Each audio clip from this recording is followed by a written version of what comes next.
Pre par dana Timon Kolašinski je oborio svetski rekord za prosek u Rubikovoj kocki. Danas ću vam pokazati kako je on to uradio i kako je uspio da složi Rubikovu kocku 5 puta za prosek od manje od 5 sekundi. Krenimo.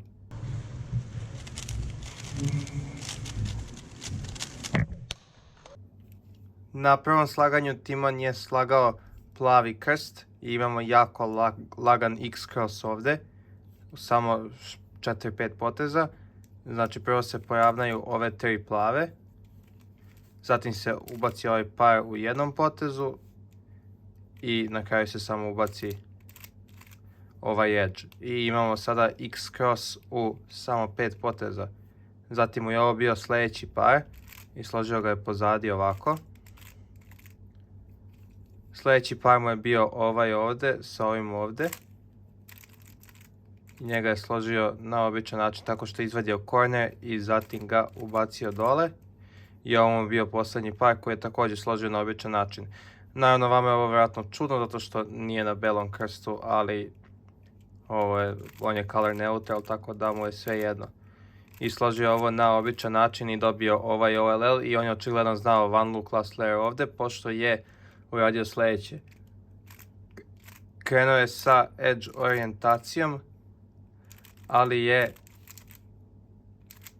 to cancelovao u ZBLL na ovaj način i dobio praktično složio last layer u jednom algoritmu. I na kraju samo imao U2 i to je to. Završio je solve za 4,02 sekunde.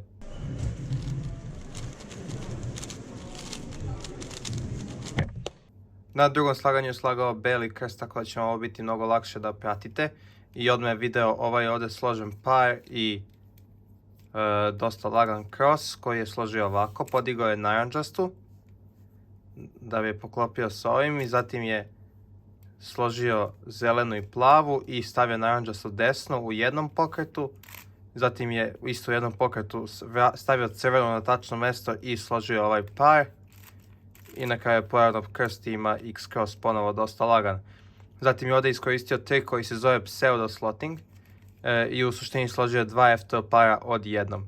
Prvo što je radio je da je složio samo ovaj corner i video je da će se ova dva delića povezati. I sad oni ne izgledaju kao da mogu da se povežu zato što nisu od istog FTL para, ali sad će se vidjeti šta je on uradio. Ubacio ovaj corner na svoje tačno mjesto i sada imamo ovaj par.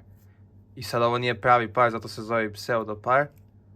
Ali kad uradimo D potez, ova dva delića mogu da se ubace u jednom, u 3 poteza. I sad kad vratimo, složili smo 2 FTL para odjednom. I na kraju ostalo nam je samo ovaj par koji je složio ovako da bi se orijentisali edge-evi. Zatim je uradio sun sa levom rukom i dobio J-perm.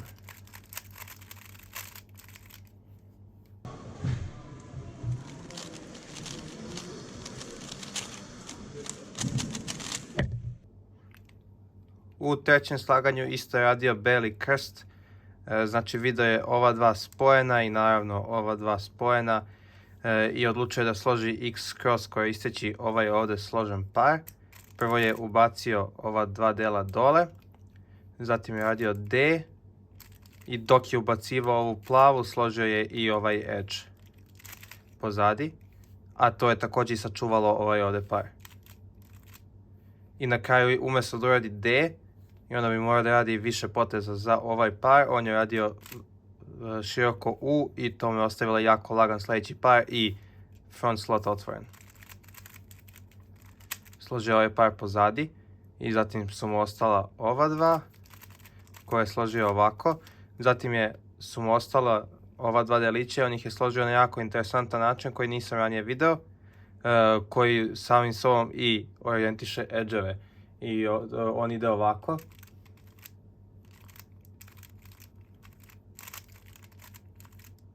I orijentisao je sve edge-eve i dobio ovaj ovdje ZBLL koji je znao. I ovo je dosta jednostavan ZBLL, samo je anti-sun iz ove perspektive i zatim sun iz ove perspektive. I AUF na kraju. Kada je složio kocku i pogledao vreme, video je 5.33 sekunde. I to je značilo da mu naredna dva slaganja treba samo jedno ispod 5.23 da bi oborio svetski rekord. I evo šta se desilo u sljedećem slaganju.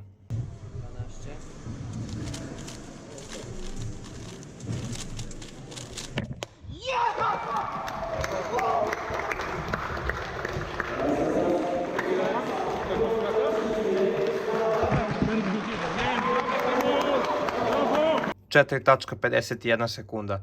I to mu je dovoljno da obori svetski rekord, nebitno toga šta dobije na posljednjem slaganju.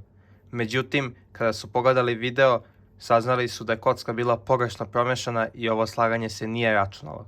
On je zatim složio svoje 5. slaganje misleći da je već oborio svetski rekord i evo šta je dobio.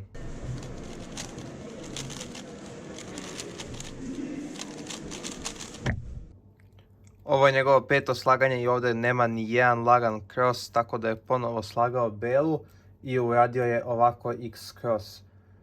Držao je kocku ovako i uradio je U, R, D, da stavi narančastu pozadi i zatim ima ove 3 već nameštene, zatim L, F prim, U da složi ovaj edge, R i zatim je ubacio ovaj corner da bi imao X cross.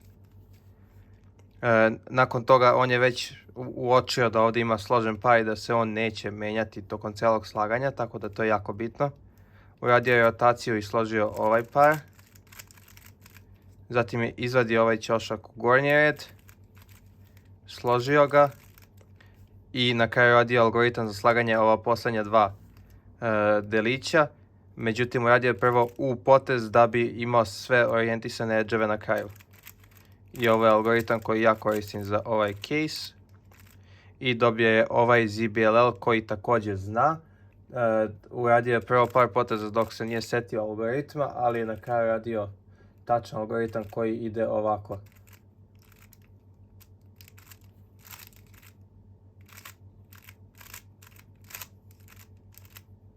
I završio.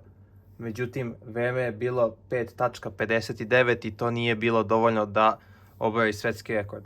Kada su mu to saopštili da je se 4. slaganje nije računalo zbog pogrešnog mešanja, on je imao još jednu dodatnu šansu i ako ovaj put ne dobije ispod 5.23, neće uzeti svetski rekord. Ali evo šta je Timon uradio.